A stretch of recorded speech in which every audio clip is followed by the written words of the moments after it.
मैं आपके लिए लेकर आया हूं एक ऐसी कहानी जो आपकी रूह को कंपा देगी। यह कोई साधारण कहानी नहीं है, बल्कि एक ऐसा ग्रंथ है जो सदियों से अनसुलझी पहेली बना हुआ है। जी हां, हम बात कर रहे हैं नीलावंती ग्रंथ की, एक श्रापित ग्रंथ जिसकी कहानी में इतने रहस्य और डरावने तत्व हैं कि इसे सुनकर आपके रोंगटे खड़े हो जाएंगे। इस ग्रंथ के पन्नों में छुपे हुए हैं ऐसे राज जो न सिर्फ हमारी कल्पनाओं को परे हैं, बल्कि असली दुनिया में भी इसका प्रभाव देखा गया है। क्या आप जानना चाहते हैं कि क्यों इस ग्रंथ को श्रापित माना जाता है? क्या आप जानना चाहते हैं कि इस ग्रंथ के पीछे की सच्चाई क्या है? तो बने रहिए मेरे साथ और देखिए इस वीडियो को आखिर तक, क्योंकि मैं आपको बताने वाला हूं इस ग्रंथ के हर उस पन्ने की कहानी जो आपके दिल की धड़कनें तेज कर देगी। वीडियो को लाइक करें, शेयर करें और चैनल को सब्सक्राइब करना न भूलें, ताकि आपको ऐसी ही डरावनी और रोमांचक कहानियां मिलती रहें। तो चलिए शुरू करते हैं नीलावंती ग्रंथ, एक श्रापित ग्रंथ की कहानी। दोस्तों, नीलावंती ग्रंथ को भारत सरकार ने बैन कर दिया है क्योंकि इस ग्रंथ को एक श्रापित यक्षिणी के द्वारा लिखा गया है। ऐसा माना जाता है कि जिसने भी लालचवश इस किताब को पढ़ने की कोशिश की, उसकी मृत्यु हो गई या फिर वह पागल हो गया। जब बहुत सारे मामले आने लगे तो भारत सरकार ने ग्रंथ को पढ़ने पर पूरी तरह से बैन लगा दिया। नीलावंती एक श्रापित ग्रंथ की पूरी कहानी। दोस्तों, यह बहुत समय पहले की बात है। उत्तर प्रदेश के एक छोटे से गांव में एक आदमी था, उसकी एक पत्नी और एक छोटी सी बच्ची थी। जब वह बच्ची 5 वर्ष की हुई तो उसकी मां की मृत्यु हो गई। इस बच्ची का नाम नीलावंती था। नीलावंती की मां की मृत्यु के पश्चात नीलावंती के पिता ने उस गांव को छोड़ दिया और नीलावंती को लेकर दूसरे गांव में चले गए। दोस्तों, नीलावंती के पिताजी को आयुर्वेद का अच्छा खासा ज्ञान था। नीलावंती भी अपने पिता से आयुर्वेद का ज्ञान लेती थी। नीलावंती के अंदर एक खासियत थी कि वह पेड़ पौधों, जानवरों, पशु पक्षियों सबकी भाषा समझती थी। यही नहीं, नीलावंती के स्वप्न में शैतान भी आते थे और नीलावंती को जमीन के नीचे गड़े हुए धन दौलत के बारे में जानकारी देते थे। लेकिन नीलावंती के अंदर उसके पिताजी के अच्छे संस्कार थे, इसीलिए वह सब कुछ जानते हुए भी धन दौलत जमीन के नीचे से खोद कर नहीं निकालती थी। नीलावंती को पेड़ पौधे और शैतान जो भी मंत्र बताते थे, वह पीपल के पत्ते से बनी किताब पर लिख लेती थी। जब नीलावंती 20 से 22 वर्ष की हो गई, तब जो भूत प्रेत नीलावंती के स्वप्न में आते थे, वो हकीकत में सामने आने लगे। कुछ समय बाद नीलावंती को पता चलता है कि वो एक श्रापित यक्षिणी है, जो कि एक श्राप की वजह से इस दुनिया से बाहर नहीं निकल पा रही है। उसे अपनी दुनिया में जाना था। यह सब बात वह अपने पिताजी को बताती है। तब उसके पिताजी उससे कहते हैं कि बेटी, यदि तू इस दुनिया की नहीं है और किसी श्राप के कारण तू इस दुनिया में फंसी हुई है, तो मैं तुझे नहीं रोकूंगा, अतः तू स्वेच्छा से यहां से जा सकती है। फिर नीलावंती उस गांव को छोड़कर जाने लगी कि रास्ते में उसे एक व्यापारी मिलता है। अतः नीलावंती उस व्यापारी से दूसरे गांव में जाने के लिए कहती है, क्योंकि नीलावंती को एक अच्छी आत्मा ने बताया था कि यहां से 35 मील की दूरी पर तुम्हें एक गांव मिलेगा और उस गांव में तुम्हें एक बरगद का पेड़ मिलेगा। वहीं से तुम्हें अपनी दुनिया में जाने का रास्ता मिलेगा। इसके अलावा तुम्हें अपने रक्त के साथ साथ पशु पक्षियों की भी बलि देनी होगी। इसी को ध्यान में रखते हुए वह नीलावंती उस व्यापारी से उस गांव में चलने के लिए कहती है। वह व्यापारी नीलावंती को देखकर मंत्रमुग्ध हो जाता है और कहता है कि मैं तुम्हें उस गांव में छोड़ दूंगा, लेकिन बदले में तुम्हें मुझसे शादी करनी पड़ेगी। नीलावंती ने व्यापारी के सामने मुस्कुराते हुए कहा कि ठीक है, मुझे मंजूर है, लेकिन मेरी एक शर्त है कि रात के समय मैं तुम्हारे साथ नहीं रहूंगी। मैं कहाँ जाती हूँ, क्या करती हूँ, इसके बारे में तुम मुझसे कुछ नहीं पूछोगे। व्यापारी ने कहा कि ठीक है, मुझे मंजूर है। उसके बाद वह व्यापारी नीलावंती को अपने बैलगाड़ी में बिठाकर उस गांव में ले गया। फिर शर्त के अनुसार नीलावंती ने उस व्यापारी से विवाह कर लिया।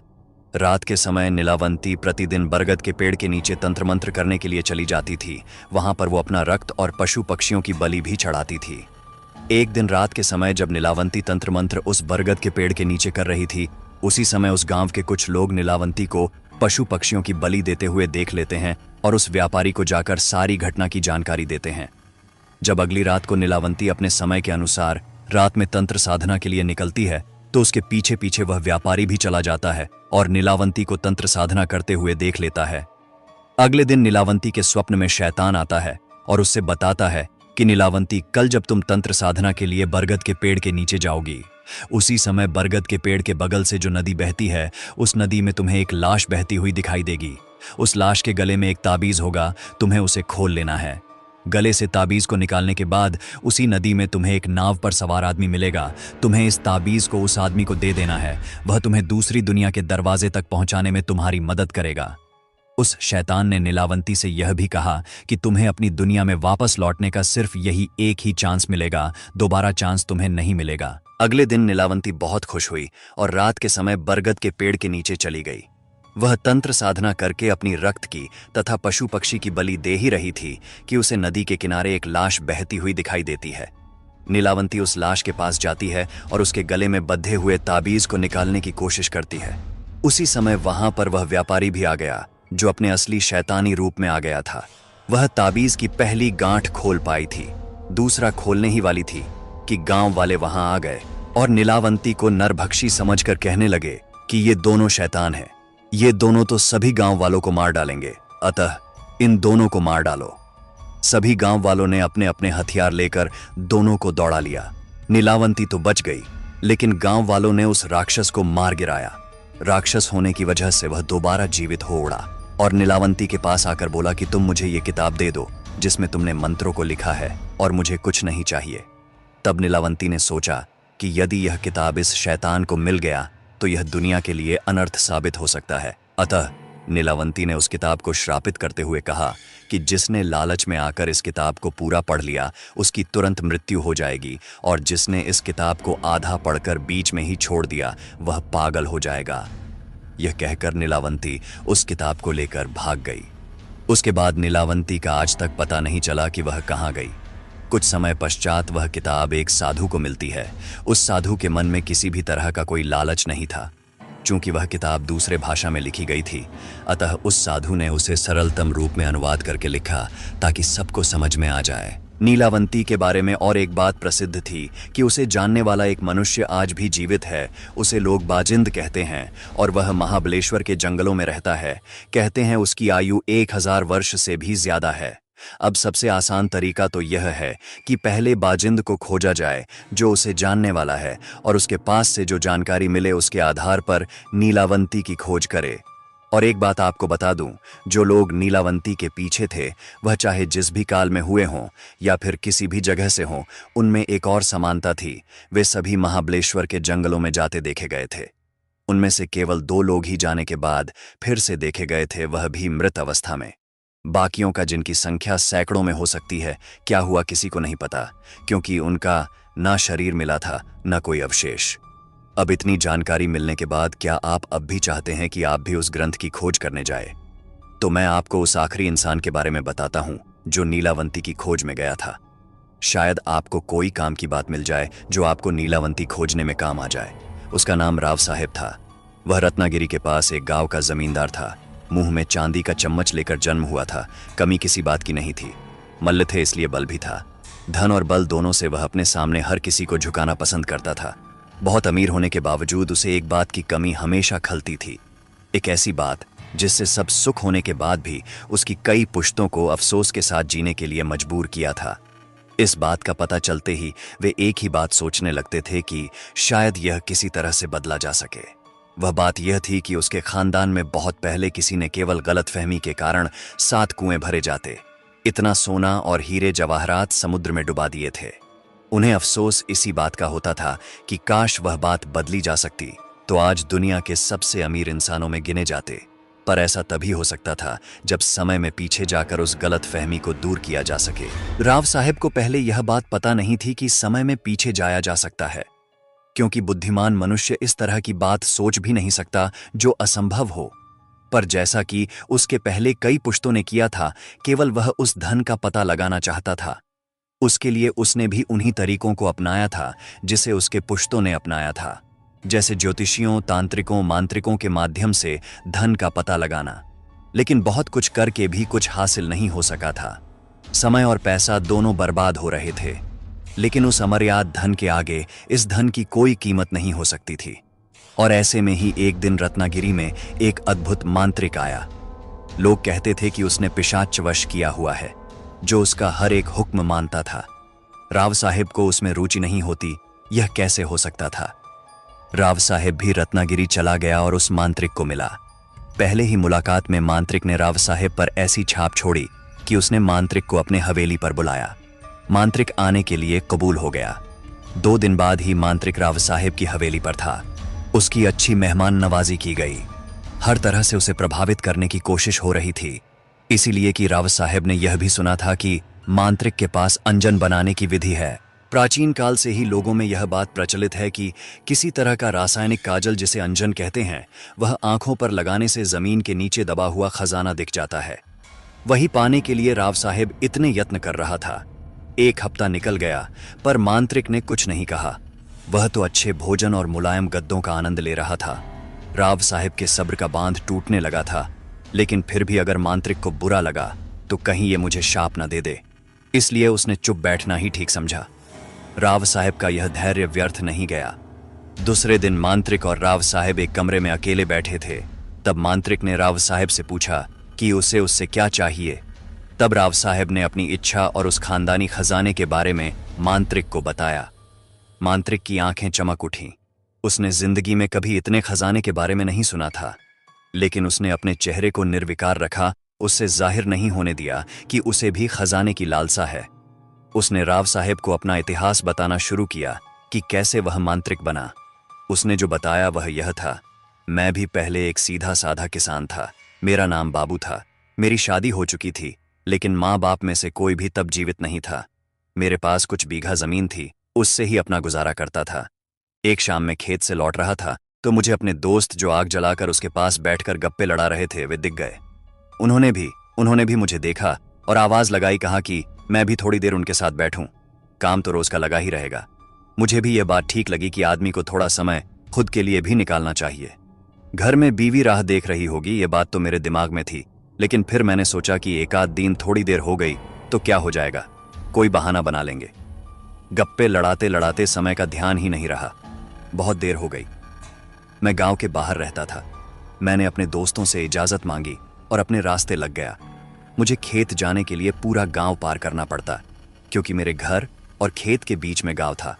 और एक बात थी, मुझे डर बहुत लगता था और मेरे घर जाने के रास्ते में श्मशान भूमि थी।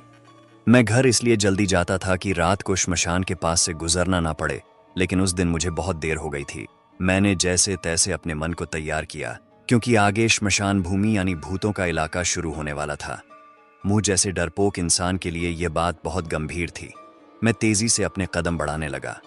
मुझे बस अपने घर पहुंचना था। अब श्मशान भूमि शुरू हो गई थी। मैं मन में राम नाम जपने लगा। अचानक से अंधेरा बहुत घना हो गया। मेरा डर अब चरम सीमा तक पहुंच गया। मुझे अब इतना ज्यादा डर लग रहा था कि अब इसी डर की वजह से मेरी मौत ना हो जाए, इस बात की चिंता होने लगी थी। श्मशान के सन्नाटे को उल्लुओं की आवाज भंग कर रही थी, जिससे माहौल और डरावना हो गया। तभी अचानक से किसी के चीखने की आवाज आई। डर की एक तेज लहर मेरे सीने से दौड़ गई। मैं जगह पर ही खड़ा रहा। दूर कहीं कुछ चमक रहा था। लगता था किसी की चिता जल रही थी। अब मेरी हालत इतनी गंभीर हो गई कि मेरे सीने में तेज दर्द होने लगा। मेरी सांस तेजी से चलने लगी और धड़कनें सामान्य से दुगनी हो गईं। मुझे फिर से वैसी ही चीख सुनाई दी। कम से कम मुझे तो ऐसा ही लगा, लेकिन वह चीख नहीं थी, वह तांत्रिक उसे पुकार रहा था। मैं सोच में पड़ गया कि क्या करना चाहिए। क्या मुझे तांत्रिक के पास जाना चाहिए या अपनी जान बचाकर भागना चाहिए? मैंने निर्णय कर लिया कि वह अपनी जान बचाएगा। मैं भागने लगा। मुझे जल्दी से अपने घर जाना था, जहां मैं खुद को महफूज मानता था। थोड़ी ही दूर गया था कि वह तांत्रिक मेरे आगे ही प्रकट हो गया। अब तो मुझे लगा कि मैं पक्का मर जाऊंगा, लेकिन तांत्रिक ने अपना अंगूठा मेरे माथे पर लगाकर उसे शांत किया। मुझे बहुत आश्चर्य लग रहा था कि मेरा डर न जाने कहां गया था। उस तांत्रिक ने मेरा हाथ पकड़कर उस जलती हुई चिता के पास लेकर गया। मैंने देखा वह चिता कम और हवन कुंड ज्यादा लग रहा था। उसके आसपास बहुत सी अजीबोगरीब चीजें रखी हुई थी। उसमें से कुछ तो भयानक भी थी, जैसे कि इंसान की खोपड़ी, खून से भरे प्याले, अलग अलग मिट्टी के बर्तनों में कई पशुओं के अंग भरकर रखे हुए थे। मुझे समझ नहीं आ रहा था कि ये सब चल क्या रहा है। मैंने तांत्रिक को पूछने का सोचा, लेकिन तांत्रिक ने जैसे मेरी इच्छा भांप ली। उसने उंगली मुंह पर रखते हुए इशारे से चुप रहने के लिए कहा। मैं बहुत देर तक बैठा रहा, जब तक कि उस तांत्रिक ने सारी विधियां पूरी नहीं की। अब मध्य रात्रि हो रही थी। रात शायद अमावस की रही होगी। तांत्रिक उसकी विधि पूरी होते ही वहां से उठा और उसने मुझसे कहा कि उसे आगे की विधि करने के लिए किसी स्त्री की बलि देनी होगी जिसको अब तक बच्चा ना हुआ हो। मेरा दिल दहल उठा। उसको लगा कि वह किस मुसीबत में पड़ गया है। मुझे बच्चा नहीं हुआ था और मेरी बीवी घर पर थी। मैं एक साधारण किसान था। मेरी और मेरी पत्नी का ना कभी झगड़ा होता था, न वह मुझे किसी बात के लिए तंग ही करती थी। उस तांत्रिक के पास ना जाने कौन सी ऐसी शक्ति थी कि मैंने उसे अपनी बांझ बीवी के बारे में बताया। बताते समय भी मुझे लग रहा था कि यह ठीक नहीं है, मुझे ऐसा नहीं करना चाहिए, लेकिन मेरी जुबान अब मेरे नहीं, किसी और के बस में थी। मैं घर की तरफ जाने लगा, जहां मेरी बीवी सोच रही होगी कि उसका पति हर रोज दिन ढलने से पहले खेत से लौट आता है। लेकिन आज ऐसा क्या हुआ कि मध्य रात्रि के बाद भी वह नहीं आ पाया। शायद उसने बहुत देर तक मेरी राह देखी थी और वैसे ही दरवाजे के पास सो गई। मेरा घर सुनसान इलाके में नहीं था। मेरे घर के आसपास भी थोड़ी दूरी पर कई घर बनाए हुए थे, लेकिन देहातों में लोग जल्दी सो जाते हैं, तो 2-4 कुत्तों के अलावा कोई दिख नहीं रहा था। हालांकि कुत्ते कोई नया इंसान गुजरने पर भौंकते जरूर थे, लेकिन मुझसे उनकी पहचान थी, इसलिए वह हिले तक नहीं। मैं अपने घर की तरफ बढ़ा। दरवाजा अंदर से बंद नहीं किया था। घर में कुछ था ही नहीं तो चोरों का कैसा डर, सिर्फ आगे धकेला हुआ था। मैंने सोचा यह अच्छा हुआ। अगर दरवाजा बंद होता तो बीवी जाग जाती, जिससे सारा पासा पलट सकता था। बीच बीच में मुझे हैरानी भी हो रही थी कि मैं इतना निर्दयी कैसे हो सकता हूं, जो किसी तांत्रिक के कहने पर अपनी बेगुनाह बीवी को बेवजह मार डाले। लेकिन यह मेरा दिमाग सोच रहा था, शरीर की कृति इससे बिल्कुल विपरीत, जैसे कोई और मेरे शरीर को चला रहा हो। मैं दरवाजा धकेल कर अंदर गया तो वहीं पर मेरी बीवी सोती हुई दिख गई। मेरा दिमाग जोर जोर से चिल्लाने को चाहता था। मैं चाहता था कि बीवी को चिल्लाकर उठा दूं और भाग जाने के लिए कहूं, लेकिन मैं कुछ नहीं कर पाया। मैंने धीरे से छुरा और खोपड़ी बगल में रख दी। अब मेरे हाथ बहुत सफाई से बीवी का गला घोंट रहे थे। मेरी अभागी बीवी को आंखें खोलने तक का मौका नहीं मिला। वह छूटने के लिए बहुत छटपटाई, लेकिन सिर्फ कुछ पल के लिए, और फिर सब कुछ शांत हो गया। बाबू का मन बहुत व्याकुल हो गया, लेकिन शरीर से वह वैसा ही निर्विकार था। मैं अपने घर में थैला ढूंढने लगा जिसमें छुरा और खोपड़ी रख सकूं। मुझे थैला मिल गया। मैंने थैले में छुरा और खोपड़ी रखी, थैला कंधे पर लटका दिया, फिर धीरे से अपनी बीवी का शव उठाकर कंधे पर लिया और घर से बाहर आया। बाहर से कुंडी लगाकर घर बंद किया और श्मशान की ओर बढ़ा, जहां वह तांत्रिक मेरी राह देख रहा था। श्मशान में पहुंचने के बाद मैंने अपनी बीवी का शव उस हवन कुंड के पास लिटा दिया और तांत्रिक को कहा कि मैं उसकी गर्दन काटने का धैर्य नहीं कर पाया। तांत्रिक ने कहा कि वह यह काम खुद कर लेगा। तांत्रिक ने मुझे बैठने का इशारा किया और उसने दूसरी विधि प्रारंभ कर दी। उसने मेरी बीवी के शव की मांग भरी। हवन कुंड की अग्नि जब बहुत ज्यादा प्रज्वलित हो गई तो उसने बड़ी सफाई के साथ मेरी बीवी का सर धड़ से अलग कर दिया। खून की धारा बहने लगी, जो तांत्रिक ने पहले से ही नीचे पकड़े इंसानी खोपड़ी में गिर रही थी। क्योंकि उसे मरे ज्यादा देर नहीं हुई थी तो खून अभी भी गर्म था। जब खोपड़ी खून से पूरी भर गई तो तांत्रिक ने आधे से ज्यादा खून हवन कुंड में डाल दिया। थोड़ा खून जो बचा हुआ था वह उसे कुछ मंत्र बोलने के बाद घुट घुट कर पीने लगा। मैं बिल्कुल सुन्न हो गया। ऐसा अघोरी कृत्य मैंने कभी सपने में भी नहीं देखा था, जैसा मेरी नजरों के सामने घट रहा था।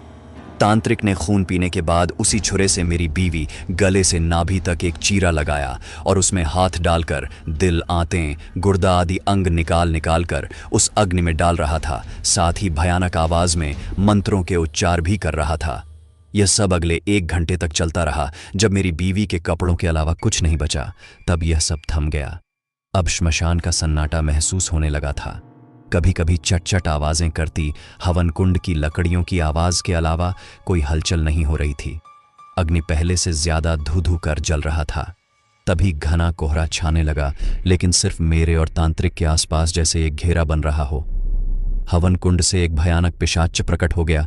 उसने तांत्रिक से कहा कि वह उसका कोई भी हुक्म मानेगा और पूछा कि अभी उसे क्या करना है।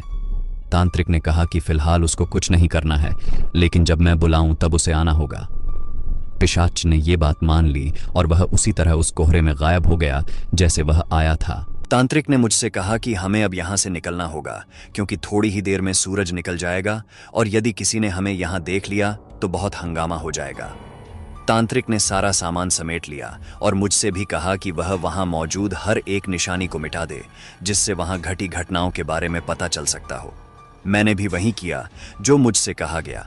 सब हो जाने के बाद तांत्रिक श्मशान के पीछे के रास्ते से निकलने लगा। उसने मुझे भी अपने साथ आने के लिए कहा। हवन कुंड और बाकी सब तांत्रिक विधियों की चीजें हटाने के बाद से ही मैं पहले जैसा बन गया था और डर से कांपने लगा था। मुझे समझ में आ गया कि मेरे हाथ से कितना बड़ा गुनाह हुआ है। मैं तांत्रिक को पूछने लगा कि मेरे साथ उसने क्या किया था, लेकिन तांत्रिक ने जवाब दिया कि अगर मैं उसके साथ चलूं तो मुझे सब कुछ बता दिया जाएगा। वैसे भी अब वहां पर रहना मेरे लिए अच्छा नहीं होता। यही सोचकर मैं उसके साथ चल पड़ा। लगभग 4 दिन तक सफर करने के बाद हम दोनों रात को उस खंडहर में पहुंचे जहां वह तांत्रिक रहता था। मैंने वहां पर देखा तो वहां भी वैसी ही अघोरी चीजें दिखाई दी जैसे श्मशान में थी। फर्क यह था कि तब मैं उन सब का हिस्सा नहीं था, लेकिन अब न चाहते हुए भी वह मेरी जिंदगी में दाखिल हो चुकी थी। यह मेरी भविष्य का हिस्सा बनने वाली थी।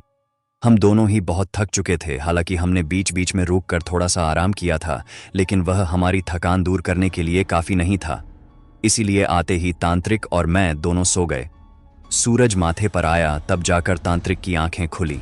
वह उठा और साथ में मुझे भी उठाया। हम दोनों नदी पर जाकर स्नान करके आए। हम दोनों को भूख भी बहुत लगी थी, क्योंकि 4 दिनों से बहुत थोड़ा अन्न पेट में गया था। लेकिन वहां पर न चूल्हा था, न भोजन की और कोई व्यवस्था। लगता था कि तांत्रिक वहां से कई महीनों के लिए बाहर आया था। तभी तांत्रिक ने जोर से पुकारा, सुलेमान। 4 दिन पहले अमावस की रात को एक स्त्री की बलि देकर जिस पिशाच को वश किया था, वही पिशाच आगे आकर खड़ा हो गया और पूछने लगा कि उसके लिए क्या आदेश है। तांत्रिक ने उसे सबसे अच्छा खाना और पीने के लिए महंगे से महंगे पेय लाने के लिए कहा। पिशाच ने सिर्फ चुटकी बजाई और जिन चीजों की मांग की गई थी वह चीजें सामने थीं। ये देखकर मेरी आंखें खुली की खुली रह गईं। मैं समझ गया कि क्यों तांत्रिक ने इसे वश करने के लिए इतनी मुसीबत मोल ली थी। वह कोई भी इच्छा पूर्ण कर सकता था। हम दोनों ने भरपेट खाना खाया और साथ में शरबत ठंडाई का भी स्वाद लिया। मैंने तांत्रिक को याद दिलाया कि उसने साथ चलने पर सब कुछ बताने का वादा किया था। तब तांत्रिक ने बताना शुरू किया। मेरा जन्म कहाँ हुआ था यह तो मुझे याद नहीं है, लेकिन मुझे एक अघोरी ने पाला था जिसका नाम चंद्रा बाबू था। अघोरी वह तांत्रिक जमात होती है जो नर मांस का भक्षण करते हैं। क्योंकि मैं अघोरी के साथ रहता था, इसलिए हर कोई मुझसे डरता था। वैसे मेरा कोई नाम नहीं रखा गया था, लेकिन चंद्रा बाबू मुझको कन्नम कहकर पुकारता था। बचपन से ही नर बलि और पशु बलि को देखते देखते मेरी जैसे आत्मा मर गई थी। उस अघोरी के साथ रहने से मैं भी अघोरी ही बन गया था। मरने से पहले चंद्रा बाबू ने मुझको पिशाच वश करने की विधि बताई और कहा कि यदि किसी भी तरह से तुम्हारा गुजारा ना चले तभी पिशाच वश करने की सोचना तब तक नहीं, क्योंकि पिशाच वश करने के लिए तुम्हें वह करना पड़ेगा जो आज तक तुमने कभी नहीं किया। किसी गांव की श्मशान भूमि में जाकर पहले बकरे, कुत्ते और मुर्गे की बलि चढ़ानी होगी और फिर किसी बांझ स्त्री की उसी के पति के माध्यम से बलि चढ़ानी होगी। यदि तुम इसमें सफल हुए तो पिशाच वश हो जाएगा और तुम्हारी हर एक इच्छा पूरी करेगा। उस पिशाच को हमेशा के लिए अपने हुक्म में रखने के लिए हर अमावस को तुम्हें एक बच्चे की बलि चढ़ानी होगी। यदि तुम इसमें सफल हुए तो पिशाच वश हो जाएगा और तुम्हारी हर एक इच्छा पूरी करेगा। उस पिशाच को हमेशा के लिए अपने हुक्म में रखने के लिए हर अमावस को तुम्हें एक बच्चे की बलि चढ़ानी होगी। तभी वह तुम्हारा हर एक हुक्म मानेगा, नहीं तो तुम्हारी बलि लेकर वह फिर से अदृश्य हो जाएगा। यह कहकर चंद्रा बाबू ने घंटे भर बाद आखिरी सांस ली। 20 सालों तक मैं खुद का पेट भरने के लिए भटकता रहा, क्योंकि मैं सिर्फ अघोरी के साथ रहता था, लेकिन मुझे सभी तांत्रिक क्रियाएं नहीं आती थीं, तो मेरा गुजारा मुश्किल से ही हो पाता था। तो मैंने अब पिशाच वश करने की सोची और साल भर से मैं किसी की तलाश कर रहा था। हर ऐसे गांव में जाकर जहां बांझ औरतें हैं, मैंने यह विधि पूरी करने का प्रयत्न किया, लेकिन सफल नहीं हो सका। फिर मैं तुम्हारे गांव में आया। मैंने एक पूरा सप्ताह तुम पर नजर रखी और फिर यह विधि आयोजित की, जिसमें मैं पूरी तरह से कामयाब हो गया। अब मुझे एक सहायक की आवश्यकता है और मेरे लिए यह काम तुम करोगे। मैं तुम्हारी हर एक इच्छा पूरी कर सकता हूं, यह तुम अच्छी तरह से जानते हो। और जब मेरा अंत समय आ जाएगा तब मैं यह पिशाचा तुम्हें ही सौंप दूंगा। इसके बदले तुम्हें सिर्फ इतना करना होगा कि हर महीने की अमावस को बलि देने के लिए एक बच्चा तुम्हें लाना होगा। कन्नम ने बात पूरी की। मैंने उससे पूछा कि यह काम वह पिशाच से क्यों नहीं करवाता, तो उसने कहा कि यही एक काम है जो पिशाच नहीं कर सकता, हमें पिशाच के लिए करना पड़ेगा। मैं मन में बहुत डर गया था। मैं सोचने लगा कि जब मैंने अपनी बीवी का कत्ल किया था तब मैं होश में नहीं था और मेरा खुद पर काबू भी नहीं था। लेकिन अब मैं पूरे होश में था और ऐसा घिनौना काम फिर से नहीं करना चाहता था। तो मैंने सोचा कि जैसे तैसे इस तांत्रिक से अपना पीछा छुड़ा लूं, फिर देखा जाए कि क्या होगा। अमावस की रात जैसे जैसे करीब आने लगी, वैसे वैसे कन्नम मुझे किसी बच्चे को लाने के लिए पीछे पड़ गया।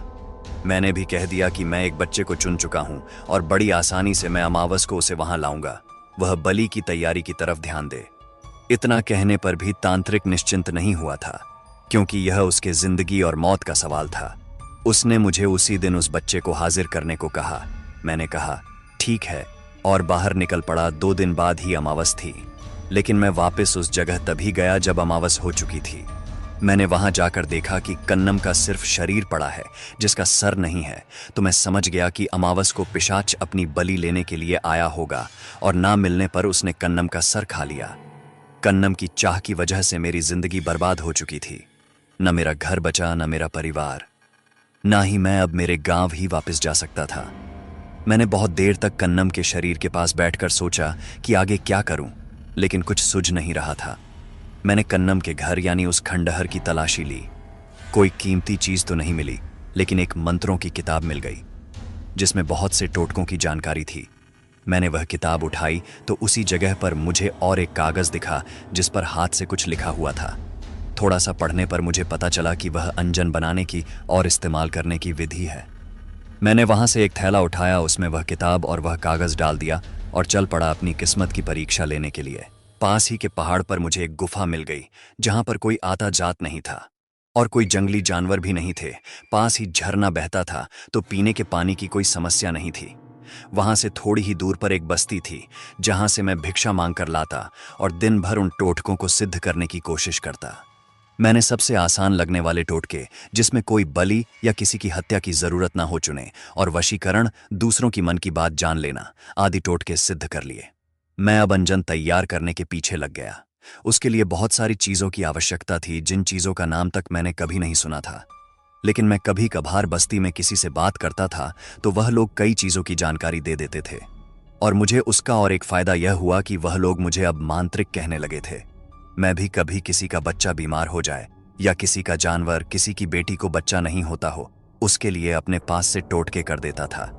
उनको जब उसके परिणाम अच्छे मिले तो वह मुझे और भी ज्यादा मान देने लगे। जैसे ही मेरे पास वह सब चीजें जमा हो गई जिनकी अंजन बनाने के लिए जरूरत थी, मैंने रात दिन एक करके अंजन बना ही दिया। अंजन बनाने की विधि लिखने वाले ने यह भी चेतावनी लिखी थी कि यदि अंजन ठीक से नहीं बना तो वह आंख में लगाने वाला हमेशा के लिए अंधा बन जाएगा। मेरा मन दुविधा में पड़ गया कि मैं क्या करूं, कैसे पता चले कि मेरा बनाया हुआ अंजन सही तरह का बना हुआ है। वह तो आंख में लगाने से ही पता चल सकता था। मैंने आर या पार का निश्चय कर लिया और भगवान का नाम लेकर वह अंजन अपने आंखों में लगाया। पहले मेरे आंखों में इतना तेज दर्द हुआ कि जैसे खौलता हुआ तेल मेरे आंखों में पड़ गया हो। मुझे लगा कि मेरी आंखें चली गई, मैं अंधा बन गया। मैंने जो अंजन बनाया था वह गलत बना था। ऐसे कई विचार मेरे मन में आ रहे थे। मैं दर्द से चिल्ला रहा था, गुफा की दीवारों पर अपने सर को पटक रहा था। कुछ देर बाद जब थोड़ा सा दर्द कम हुआ और धुंधला नजर भी आने लगा तो लगा कि मैं पूरी तरह से अंधा नहीं हुआ हूं, लेकिन मेरी आंखों को कुछ भी नहीं हुआ था और अंजन भी सही सही बना था। यह मुझे तुरंत पता चला। जैसे ही मैंने अपनी आंखों को छुआ, वह बिल्कुल बर्फ सी ठंडी महसूस हुई। अब समस्या यह थी कि अंजन का प्रथम प्रयोग कहाँ किया जाए। मैंने 2 दिन का समय जाने दिया। जब मैं मेरे आंखों की ठंडक का आदी हो गया तो मैं तुरंत उस बस्ती में गया जहां भिक्षा के लिए जाता था। 2 दिन आंखों के दर्द के कारण ना मैं भिक्षा के लिए गया था, ना कुछ खाया था। जोरों से भूख लगी थी। मैं बस्ती में गया तो लोगों ने पूछा कि 2 दिन क्यों नहीं आए। मैंने बताया कि मेरी तबीयत ठीक नहीं थी। एक अधेड़ उम्र के आदमी ने मुझे उसके घर पर भोजन के लिए बुलाया। क्योंकि मुझे बस्ती में बहुत मान था तो मैं मना नहीं कर सका, और दूसरा कारण यह भी था कि अब मुझ में इतनी ताकत नहीं थी कि यहां से भिक्षा लेकर वह गुफा में जाकर खाऊं। जब मैं उस आदमी के घर पहुंचा जिसका नाम आत्माराम था, उसकी पत्नी ने भोजन परोसा। मैंने उसे भी अपने साथ बैठने के लिए कहा। हम दोनों ने भोजन किया और भोजन के बाद जब हम गप्पे लड़ाने के लिए बैठे तो मैंने अभी तक भूख की वजह से ध्यान नहीं दिया था कि वह आदमी बहुत गरीब था। घर बहुत साधारण था और सामान तो न के बराबर था। मैंने उसे पूछा कि क्या तुम्हारा गुजारा ठीक से नहीं चलता, तो उसने बताया कि उसे तब से काम करने के लिए मन नहीं लगता जब से किसी बुजुर्ग ने यह बताया कि उसके दादाजी ने बहुत सारा धन एक घड़े में बंद करके खेत में कहीं गाड़ दिया है, तो तब से वह दिन भर खेत का एक एक हिस्सा खोदता रहता है। इसीलिए बाकी चीजों की तरफ ध्यान देने के लिए समय नहीं मिलता। उसकी बीवी ही किसी खेत पर रोजी के लिए जाती थी, जिससे जैसे तैसे उनका गुजारा चल जाता था। जैसे ही मैंने खेत में धन की बात सुनी, मुझे अंजन की परीक्षा लेने का मौका दिखा। मैंने उसे कहा कि अगर मैं उसे उस धन का सही पता दूं तो क्या मुझे वह उसमें से आधा धन देगा। तो उसने मेरी बात मान ली। उसी रात मैं उसे लेकर उसके खेत में गया। जैसा कि मैंने अंजन के उपयोग के बारे में पढ़ा था, उसके लिए हिरण के सींग चाहिए थे जो मेरे पास पहले से थे। मैं उसमें से खेत को देखने लगा। हिरण का सींग आंख पर लगाते ही जमीन मानो जैसे कांच की बनी हुई हो, ऐसी दिखने लगी। दूर एक आम के वृक्ष के नीचे मुझे कुछ चमकता दिखाई दिया। मैं आत्माराम के साथ उस वृक्ष के पास गया तो मैंने फिर से हिरण का सींग आंखों पर लगाया और उसके जड़ की तरफ देखने लगा। मेरे आश्चर्य का ठिकाना नहीं रहा जब मैंने स्पष्ट रूप से एक पीतला का घड़ा उसके अंदर के सोने सहित जमीन के अंदर कम से कम 3 हाथ नीचे देखा। मैंने आत्माराम को वहां खोदने के लिए कहा। क्योंकि वह 10-12 सालों से सिर्फ खोदने का ही काम कर रहा था, तो उसने कुछ ही देर में 3 हाथ गहरा गड्ढा खोद डाला और घड़ा साफ तौर से दिखाई देने लगा। हम दोनों ने मिलकर वह ऊपर निकाला, जो बहुत वजनदार था। उसमें बहुत सारे सोने के सिक्के थे, जैसा कि तय हुआ था। उसने ईमानदारी से उसमें से आधे सिक्के मुझे दिए। मैंने उसे एक कपड़े में बांधकर अपनी गुफा की ओर चल पड़ा और वह अपनी घर की ओर। दूसरे दिन पूरी बस्ती में यह बात फैल गई। मेरी गुफा के चारों ओर तो मानो मेला लग गया था। उस दिन से मेरी जिंदगी ही बदल गई। खजाना ढूंढने वाला मांत्रिक इसी नाम से मेरी प्रसिद्धि हो गई। अब मेरे पास ज्यादातर ऐसे ही लोग आते जिनको अपने खेत या घर से गड़ा हुआ धन निकालना हो। पर हर जगह धन होता ही था ऐसा नहीं है। कई जगह सिर्फ अफवाहें होती थीं। फिर भी मैंने कई लोगों के घर के खजाने ढूंढने में मदद की और उसमें से आधा हिस्सा कमाया। लेकिन अब तक की मेरी सबसे ज्यादा कमाई सिर्फ 500 सिक्कों की थी। मैंने जब तुम्हारे मुंह से तुम्हारे खानदानी खजाने के बारे सुना तो मुझे लगा कि अगर यह खजाना ढूंढने में मैं तुम्हारी मदद कर सका तो मुझे जिंदगी भर कोई काम करने की जरूरत नहीं है। मैंने मेरी पूरी कहानी तुम्हें इसलिए बताई कि जब मैं तुमसे आधे खजाने की मांग करूं तो तुम मुझे लालची न समझो। मांत्रिक बाबू ने बोलना खत्म किया। राव साहब ने कहा, यह सब सुनकर मेरा आपके प्रति विश्वास और भी बढ़ गया है। मैं आपसे वादा करता हूं कि जब खजाना मिलेगा तब उसमें से आधा खजाना मैं आपको दूंगा। मांत्रिक बाबू ने फिर राव साहब से कहा कि हर खजाने की खोज की शुरुआत उसके जगह के पता चलने पर ही होती है। और जैसा कि राव साहब ने बताया था कि उसके पुरखों ने उनका खजाना समुद्र में डुबो दिया है, तो बाबू ने उससे पूछा कि उसे यह बात कैसे पता चली। राव साहब ने एक बही के बारे में बताया जिसमें उसके परदादा ने खजाने के बारे में लिखा था। बाबू को भी राव साहब ने वह बही दिखाई जिसमें लिखा हुआ था, थे खजाने बहुत दुनिया में, लेकिन यह खजाना खोजना नहीं है, मुमकिन भर जाते कुएं साथ। ऐसी वह राशि धन की देखकर वैभव सारा मिट जाती। प्यास मन की क्या कारण था, पता नहीं। जो आया इसकी राह में पुश्तें कितनी चली गईं। इस धनराशि की चाह में कई वीरों ने प्राण त्यज दिए धन पर्वत के इस शोध में, लेकिन डुबा दी गई अनंत धनराशि। सागर तीर्थ की गोद में बाबू ने उस बही में लिखी यह पंक्तियां पढ़ी तो उसे भी कुछ समझ नहीं आया। हालांकि रत्नागिरी के पास समुद्र तो था, लेकिन बाबू को यह नहीं समझ आ रहा था कि बिना किसी के जाने इतना सारा धन समुद्र में डुबाना मुमकिन नहीं है। किसी ने तो उसे देखना चाहिए था, क्योंकि अगर धन को सागर में डुबोने की बात सच है तो यह एक दिन में नहीं हो सकता था अगर इतना सारा धन था। बाबू ने भी बहुत सोचा, मगर उसको इसका समाधान नहीं मिल पाया। उसने वह बही फिर से देखी तो उसे कई पन्नों पर कुछ उलटे अक्षर जो आसानी से नजर भी नहीं आते और पढ़े भी नहीं जाते थे दिखाई दिए। उसने उस कागज को उठाकर प्रकाश की ओर पकड़ा तो कुछ अक्षर नजर आए। उसने वह अक्षर कागज पर उतार दिए। वह उलटे दिख रहे थे, इसलिए आईने के सामने पकड़ लिए तो उसे एक नाम नजर आया, नीलावंती। मांत्रिक ने जल्दी से राव साहब को बुलाया और उसे उसके बारे में बताया जो उसे अभी पता चला था। नीलावंती नाम सुनकर राव साहब भी चौंक गया, क्योंकि मांत्रिक बाबू और राव साहब भी महाराष्ट्र के बाकी के लोगों की तरह इस प्राचीन लोक कथा के बारे में जानते थे कि नीलावंती नाम का एक ग्रंथ है जिससे पशु पक्षियों की भाषा समझी जा सकती है। लेकिन इसका संदर्भ इस खजाने से कैसे है, यह समझ नहीं आ रहा था। राव साहब के हवेली पर एक नौकर काम करता था जिसका नाम था माणिक। उसने उन दोनों की बातें सुनी। वह भी अच्छी तरह से जानता था कि उसका का मालिक वर्षों से खजाने की खोज में लगा हुआ था, तो शायद उनको अपनी जानकारी से मदद हो जाए। यह सोचकर उसने राव साहब को कहा कि वह नीलावंती के बारे में कुछ जानता है। राव साहब ने बताने को कहा तो उसने बताया कि सुना है कि नीलावंती में समय में पीछे जाने का भी ज्ञान लिखा हुआ है। शायद आपके पुरखे उसकी मदद से वह खजाना खोजना चाहते हो। राव साहेब और मांत्रिक बाबू दोनों ही उस बात से सहमत हो गए, क्योंकि नीलावंती के बारे में जितनी भी किंवदंतियों प्रचलित थी उसमें से यह भी एक थी। राव साहेब ने पूछा, लेकिन माणिक, यह तो बताओ, यह नीलावंती असल में है भी या नहीं? क्योंकि मैंने आज तक कियों के मुंह से इसके बारे में सुना है, लेकिन मुझे एक भी इंसान ऐसा नहीं मिला जिसने पढ़ने की बात तो दूर नीलावंती देखी भी हो। वह कहाँ है यह तो मैं नहीं जानता, हाँ, लेकिन उसे खोजने के लिए कहाँ जाना पड़ेगा यह बता सकता हूँ, क्योंकि मैंने जो भी सुना है उसके अनुसार महाबलेश्वर के जंगलों में बाजिंद रहता है। उसे नीलावंती के बारे में जरूर पता होगा, क्योंकि वह भी जानवरों की भाषा बोलता है। माणिक ने बताया, ठीक है, तो फिर हम खुद ही बाजिंद को ढूंढेंगे और उससे नीलावंती के बारे में पता लगाएंगे। इतने सालों के बाद अब जाकर कोई सुराग मिला है खजाने के बारे में, तो अब इसे ऐसे ही जाने नहीं दे सकते। मांत्रिक ने भी सहमति दर्शाई। राव साहेब और बाबू दोनों ही वेताल की मूर्ति के पीछे से चल पड़े।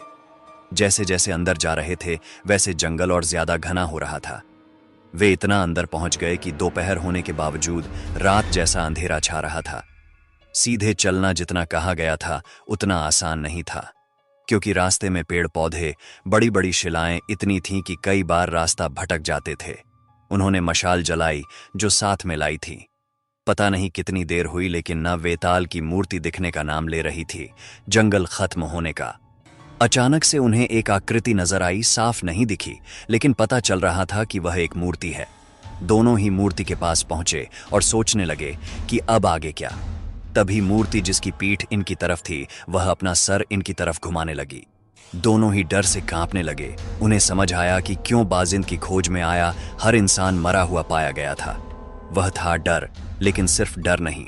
जिस जगह पर वे खड़े थे वहां की जगह धीरे धीरे सिकुड़ने लगी, इतनी कि लगता था वे दोनों उसमें पीस जाएंगे। चारों ओर से जगह इतनी संकरी हो गई कि उन दोनों का दम घुटने लगा। तभी उनके पैरों के नीचे एक सुरंग तैयार हो गई और वे दोनों उसमें गिर गए। वह सुरंग कहीं निकलने का गुप्त रास्ता था। बाबू और राव साहेब दोनों ही उस पर से फिसलने लगे। कुछ देर बाद वे कहीं पर गिर गए। जंगल के मुकाबले वहां पर बहुत प्रकाश था। उन्होंने देखा वह कोई पुराना किला था। बाकी किलों की तरह यह ऊंचाई पर नहीं था, बल्कि जमीन की सतह के काफी नीचे बना हुआ था। किले की हालत कुछ खास अच्छी नहीं थी। कुछ दीवारें, खंभे बचे हुए थे, बाकी सब गिर गया था। गिरते समय बाबू और राव साहेब का शरीर कई जगह से छिल गया था और कपड़े भी थोड़े से फट गए थे।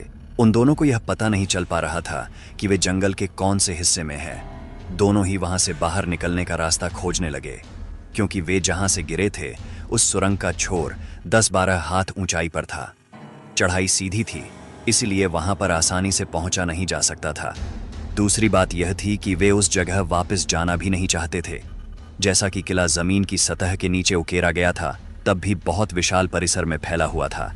जब इसे बनाया गया था तो मजदूर नीचे आते ही होंगे, तो ऊपर चढ़ने के लिए कोई ना कोई रास्ता जरूर होना चाहिए था। पर बहुत देर तक ढूंढने के बाद भी ऊपर जाने का जरिया मिल नहीं रहा था। परिसर में बहुत सी गुफाएं भी थीं, लेकिन वह अंदर कितनी गहरी है इसका अंदाजा नहीं लग रहा था। इनके पास जो मशाल थी वह थोड़ी देर पहले की हड़बड़ी में कहीं गिर गई थी। समय निकलता जा रहा था। दिन का कौन सा समय है यह तो पता नहीं चल पा रहा था, लेकिन वह कभी ना कभी तो ढलने वाला तो था ही। बाबू का कहना था कि ऐसी जगह पर रात के समय रुकना ठीक नहीं होता। कई बार ऐसी जगह शापित होती है। उसका यह भी कहना था, हो ना हो जिन लोगों की जान गई है वे इसी जगह पर मारे गए हों। राव साहेब को बाबू की बात झंझ गई। अब तो उन्हें भी चिंता हो रही थी। बात सिर्फ बाहर जाने की नहीं रह गई थी, अब जान भी बचानी थी। वहां पर 22 गुफाएं थीं, मगर किसी भी गुफा में प्रकाश नहीं था जिससे अंदर जाकर रास्ते की खोज की जा सके। मांत्रिक को एक चकमक पत्थर दिखाई दिया तो उसने आग जलाकर मशाल बनाने की सोची। बहुत देर कोशिश करने के बाद आखिरकार आग जल गई थी, पर दिन ढल चुका था। अंधेरा धीरे धीरे और घना हो रहा था। उनके पास ज्यादा समय नहीं था। पहली गुफा के अंदर मशाल लेकर दोनों दाखिल हो गए। लगता था कि गुफा बहुत दूर तक फैली हुई थी, क्योंकि मशाल का प्रकाश ज्यादा दूर तक पहुंच नहीं पा रहा था। वह जितना भी आगे जाते उतनी गुफा और दिखाई देने लगती थी। दिन भर जंगल में चलने के कारण पहले ही दोनों के पैरों ने जवाब दिया था। ऊपर से वह उस सुरंग से भी गिरे थे जिससे भी चोट पहुंची थी। पेट में कौए हल्ला मचा रहे थे, और ऐसे में यदि एक एक गुफा इतनी बड़ी हुई तो क्या कर सकते थे। मशाल आधी खत्म हो गई तभी बाबू ने कहा कि हम और आगे नहीं जा सकते, क्योंकि फिर वापस जाने के लिए प्रकाश नहीं बचेगा। अगर इसी गुफा में फंसे रह गए तो दिन निकलने पर भी प्रकाश नहीं आएगा और दिशा का पता न चलने के कारण गुफा के अंदर ही फंस जाएंगे। तो राव साहेब का कहना था कि पता नहीं, हमारा यह निर्णय गलत निकल जाए तो हो सकता है कि बाहर जाने का रास्ता इसी गुफा में से निकले। समस्या दोनों ओर से थी और वे दोनों ही दुविधा में पड़ गए। दोनों को एक दूसरे के मत सही लग रहे थे। निर्णय लेने के लिए वक्त नहीं था, नहीं तो मशाल वहीं पर बुझ सकती थी। वे गुफा के बहुत अंदर तक आए थे। बाबू ने कहा कि राव साहेब की बात ठीक है, लेकिन हम पहले बाहर जाते हैं और बहुत सारी मशालें बनाते हैं और दूसरी गुफा से फिर से शुरुआत करेंगे। यदि बाकी गुफाओं में रास्ता नहीं मिला तो फिर से पहली गुफा में जाएंगे, इससे हमारे बचने के मौके बढ़ जाएंगे। राव साहेब ने बात मान ली। दोनों गुफा से बाहर आ गए। बाबू की बात बिल्कुल सही थी, क्योंकि गुफा के दरवाजे तक पहुंचते ही मशाल बुझ गई थी। रात को क्योंकि तारे नजर आ रहे थे, तो बाबू जो रात को खजाने निकालने के लिए जाते समय तारों से ही समय का अंदाजा लगाया करता था, वह समझ गया कि आधी रात बीत चुकी है। अब खतरा पहले से ज्यादा बढ़ चुका था, क्योंकि रात का यही वह समय था जिसमें सभी अनहोनी घटनाएं हुआ करती हैं। साधनों की कमी की वजह से मशालें बनाने में बहुत समय लग रहा था। वैसी परिस्थिति में भी बाबू ने 5 मशालें बना ली थीं, लेकिन उन्हें यकीन नहीं हो रहा था कि इतनी मशालें एक गुफा के लिए भी काफी होंगी। बाबू भी थक गया था। उसका मन तो कह रहा था कि रास्ता खोजना जरूरी है, लेकिन तन साथ नहीं दे रहा था। उसे विश्राम की सख्त जरूरत थी। राव साहिब की स्थिति भी इससे अलग नहीं थी। दोनों ने सुबह होने का इंतजार करने का फैसला किया और बाहर ठंड लग रही थी, इसलिए उस गुफा के अंदर सोने चले गए जिसमें वे पहले जा चुके थे। वे ज्यादा अंदर नहीं गए थे। दोनों लेट गए। भूख और थकान के मारे उनका बुरा हाल था। लेटते ही दोनों की आंख लग गई। तभी राव साहेब को कहीं से पायल की आवाज सुनाई दी। पहले उसने सोचा कि यह उसका वहम होगा। कभी कभी थकान की वजह से भी दिमाग भ्रम पैदा करने लग जाता है। फिर से वैसी ही आवाज। अब की बार बाबू की भी आंखें खुल गईं और वह उठकर बैठ गया। राव साहब को पहले से उठा देखकर बाबू जान गया कि उस अकेले को वह आवाज नहीं सुनाई दी। फिर से पायल की आवाज आई, इस बार ज्यादा तेज। दोनों को डर तो बहुत ज्यादा लग रहा था, लेकिन उसका सामना करने के अलावा उन दोनों के बाद कोई रास्ता भी तो नहीं था। एक दूसरे का हाथ थामे हुए दोनों गुफा से बाहर निकले और देखने लगे कि आवाज कहां से आ रही है। थोड़ी देर बाद फिर से आवाज आई। वह किसी गुफा से आ रही थी, पर कौन सी यह पता नहीं चल रहा था। बाबू ने मशाल जलाई और वे दोनों हर एक गुफा के मुंह पर जाकर सुनते कि आवाज कहां से आ रही है।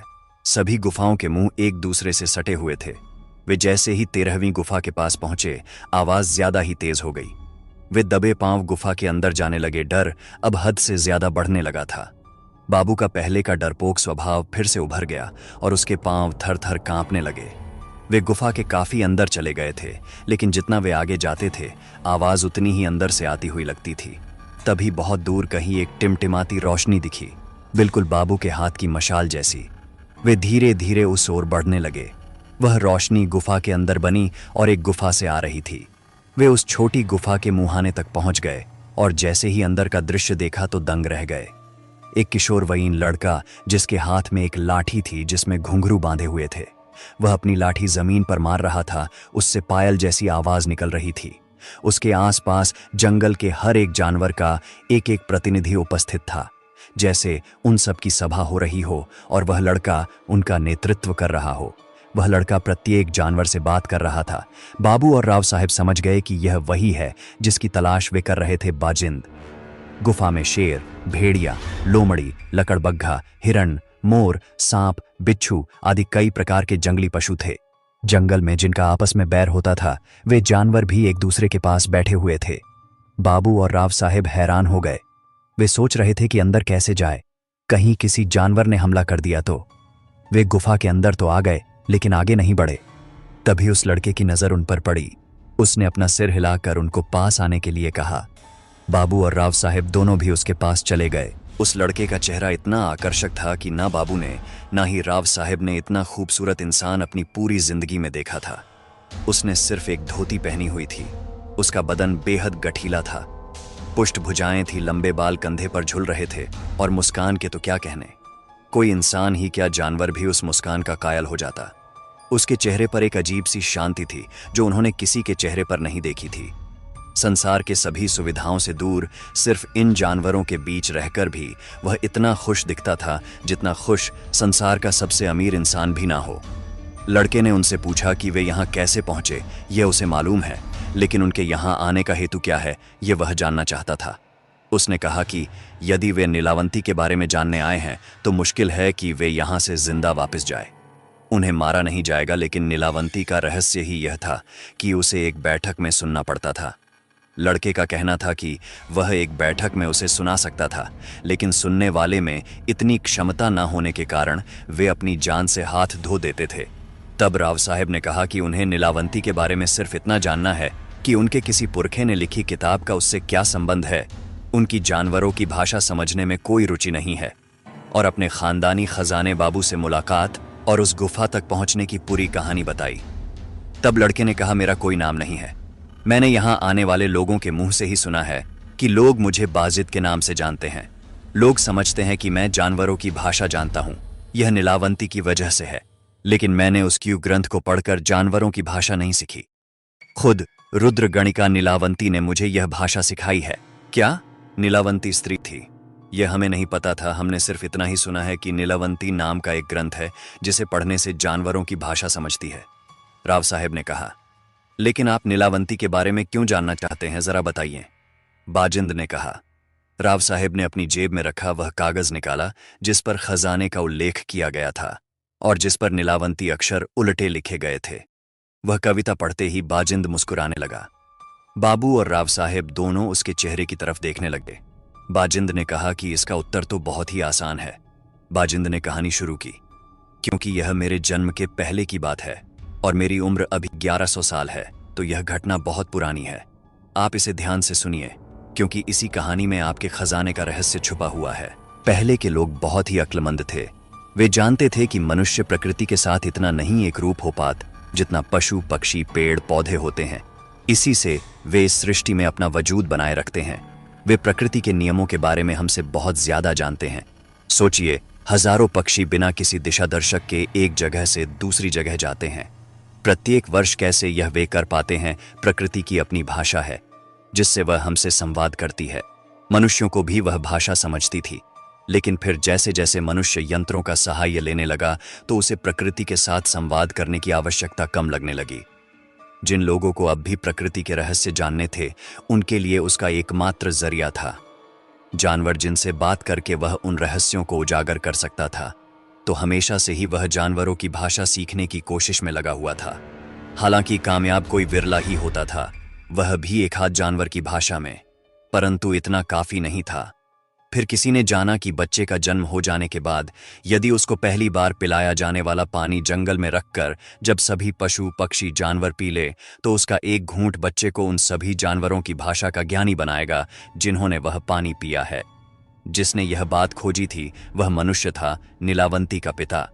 जब नीलावंती पैदा हुई थी उसके 3 दिन पहले उसके पिता ने जंगल में एक बर्तन में पानी भरकर रखा था।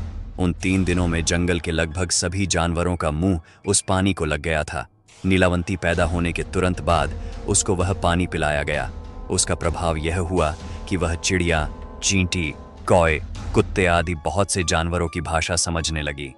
वह जानवरों की भाषा समझती थी तो उनको उन्हीं की भाषा में उत्तर देती थी।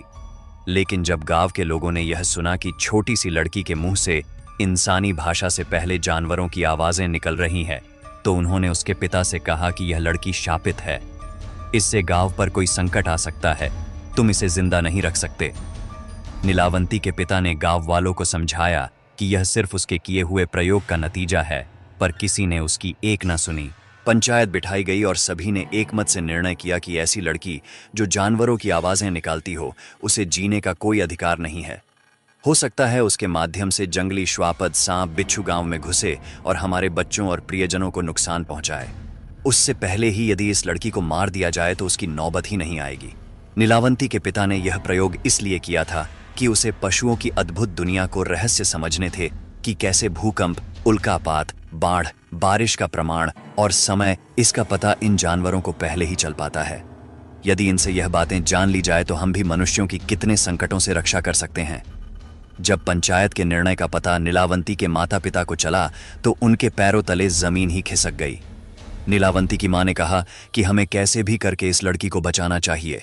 जिन पशुओं की भाषा जानने की वजह से इसकी जान खतरे में पड़ गई है, अब वे ही इसकी रक्षा करेंगे। सिर्फ 12 दिन की नीलावंती को लेकर उसके माता पिता जंगल की ओर भागे और उसे लेकर वहीं रहने लगे।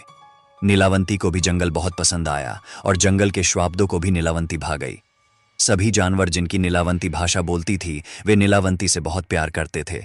जिनकी भाषा नहीं आती थी उनकी भाषा नीलावंती सहवास से सीख गई। 2 साल की होने तक तो नीलावंती जंगल के किसी भी जीव की भाषा बोल और समझ रही थी और साथ ही अपने माता पिता के साथ मनुष्यों की भाषा में भी बोल रही थी। उसके पिता का जो सपना था वह साकार हो चुका था। उन्हें ऐसे ऐसे रहस्य नीलावंती के माध्यम से पता चल रहे थे जो कभी कानों से भी नहीं सुने थे। नीलावंती को कई बार जानवर या सांप कहीं दबे हुए खजाने के बारे बता देते थे तो नीलावंती के पिता जाकर उस जगह से वह खजाना लाते और उससे कई गरीबों की गुप्त रूप से मदद करते थे। ऐसे ही 16 साल निकल गए। अब नीलावंती एक बहुत ही सुंदर किशोरी में बदल गई थी। एक बार की बात है जब 5-6 लुटेरे कहीं से नीलावंती के पिता का पीछा करते हुए उस जंगल में पहुंच गए। नीलावंती और उसके परिवार को जीने के लिए जो भी आवश्यक था वह उस जंगल से मिल जाता था। थोड़ा बहुत खर्चा सिर्फ कपड़ों पर ही होता था तो बहुत सा खजाना उसी गुफा में पड़ा हुआ था। लुटेरों ने जब वह देखा तो उनकी आंखें चौंधिया गईं। बहुत सारा खजाना बिना किसी मेहनत के मिल गया, यह उनके लिए बड़ी खुशी की बात थी। नीलावंती के उपस्थित रहते कोई भी उस गुफा की तरफ नहीं आ सकता था क्योंकि जंगल के सभी जानवर उसकी रक्षा करते थे और उनसे उसे कहीं की भी घटना का पता चल जाता था। लुटेरों ने खजाना छीनने के लिए नीलावंती के माता पिता को मार डाला। हालांकि यह घटना एक चील के माध्यम से नीलावंती को तुरंत पता चल गई, मगर उसे आने में थोड़ी देर हो गई। वह पहुंची तब तक लुटेरे जा चुके थे मगर ज्यादा दूर नहीं जा सके।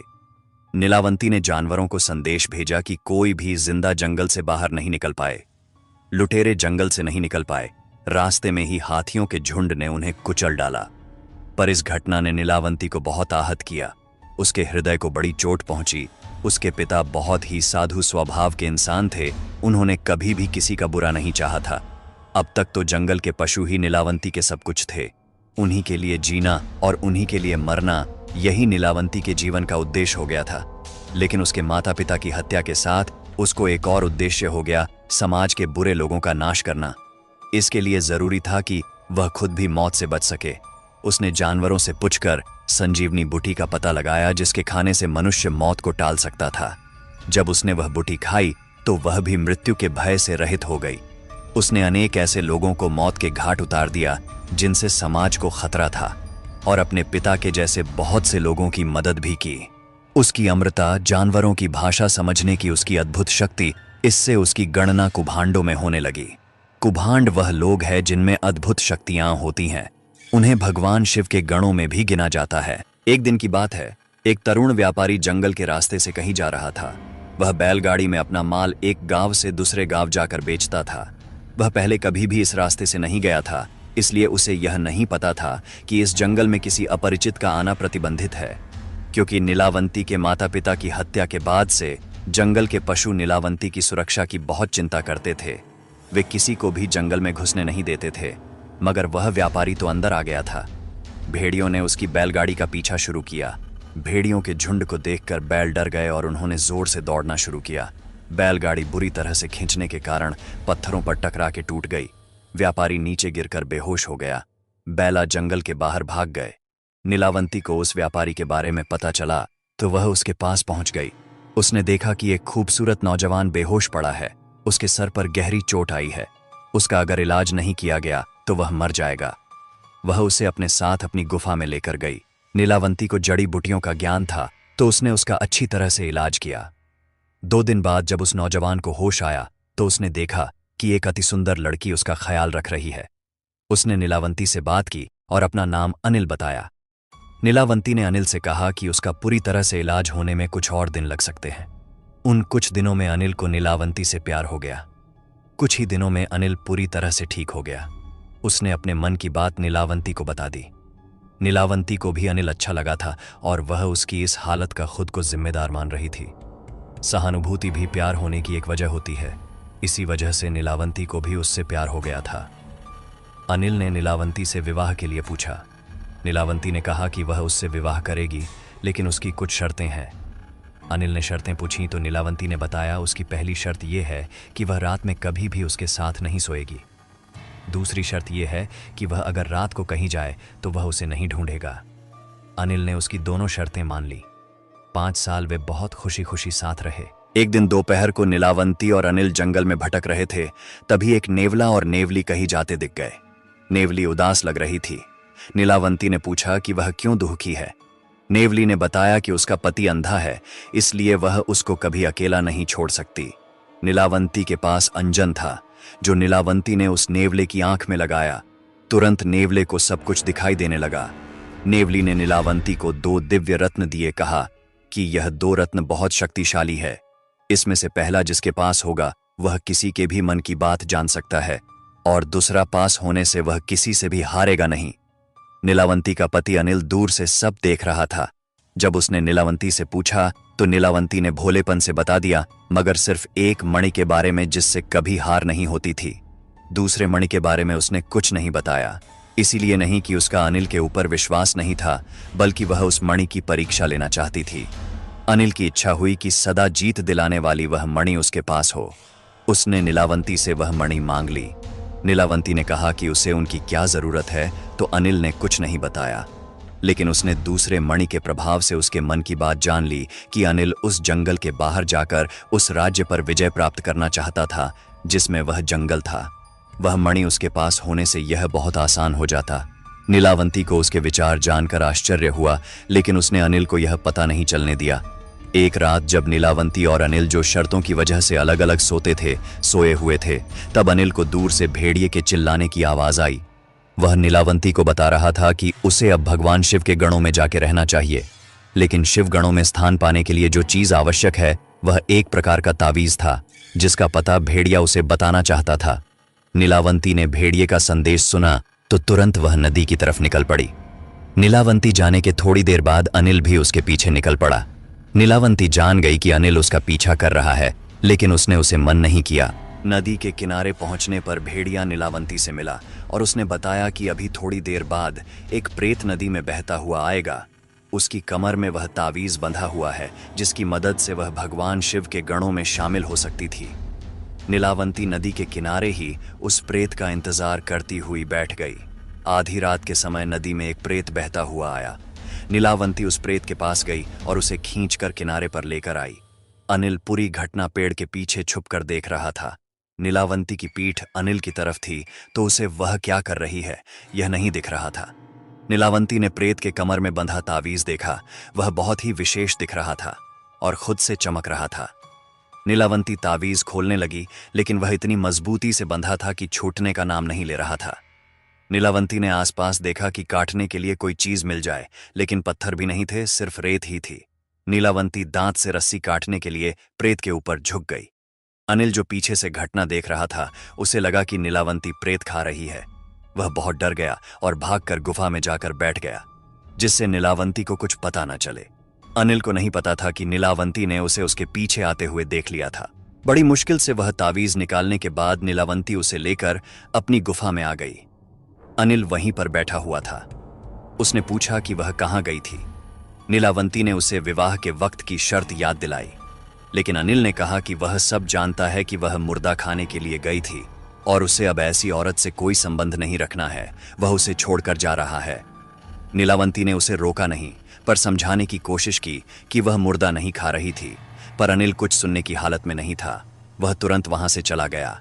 नीलावंती को भगवान शिव के गणों में शामिल होने के लिए आवश्यक तावीज तो मिल गया था, लेकिन उसने सोचा कि वह जाने से पहले आज तक उसने जितना ज्ञान इकट्ठा किया है उसकी विरासत ग्रंथ के रूप में पीछे छोड़ना चाहती थी। उसने शुरुआत से सब कुछ लिखा। चींटी की भाषा कैसे समझे, उसके संकेत क्या होते हैं, आदि प्रकार से धीरे धीरे जंगल के सभी जानवरों के बारे में लिखा। उनकी भाषा लिखी। इसमें बहुत समय निकल गया। वह एक बहुत बड़ा ग्रंथ बन गया जिसका कोई नाम नहीं था, ना पढ़ने का कोई क्रम ही था। वह तो बस बहुत सी जानकारी का संकलन था। उसमें आत्माओं से संपर्क बनाने के तरीके भी लिखे थे।